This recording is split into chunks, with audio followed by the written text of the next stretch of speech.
మేషరాశి.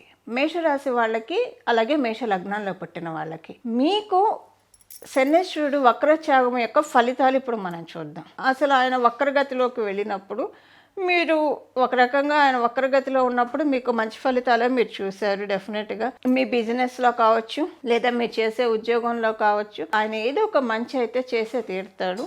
అయితే కొన్నిట్లో ఇబ్బంది కూడా ఉంటుంది. అంటే ఇబ్బంది వేటిల్లో ఉంటుంది? కుటుంబంలో వాళ్ళతోటి మనస్పర్ధలు, మాట పట్టింపులు, వాగ్వివాదాలు ఇలాంటివన్నీ. అలాగే కొంచెము లోన్ కోసం ప్రయత్నిస్తూ ఉంటే అవి రాక, ఏదైనా లోన్ మీరు తీర్చాలని పెట్టుకున్న డబ్బులు సడన్గా ఏదైనా ఖర్చు అయిపోవడము, ఇలాంటి వాటికి కూడా కాస్త ఆస్కారం ఉన్నది. కానీ మ్యాక్సిమం మంచి చేశాడు మీకు శనీశ్వరుడు వక్రగతిలో ఉంటూ. కొంత ఆరోగ్య సమస్యలు, చిన్న చిన్న ఆరోగ్య సమస్యలు. ఇప్పుడు ఆయన సవ్యగతిలోకి వచ్చేసాడు. సవ్యగతిలోకి రావడం వల్ల మీకు ఎలాంటి ఫలితాలు ఉంటాయి? మొదటిగా మీకు ఇంట్లో వాళ్ళతోటి మాట పట్టింపులు ఇవి కాస్త కమ్ డౌన్ అవుతాయి. అలాగే ఫైనాన్షియల్గా కొంత మీకు అనుకూలతలు ప్రారంభమవుతాయి. ప్రతి చిన్న ఖర్చు కూడా 1-2 సార్లు చూసుకొని ఆలోచించుకొని వెతుక్కోవాల్సి వస్తుంది.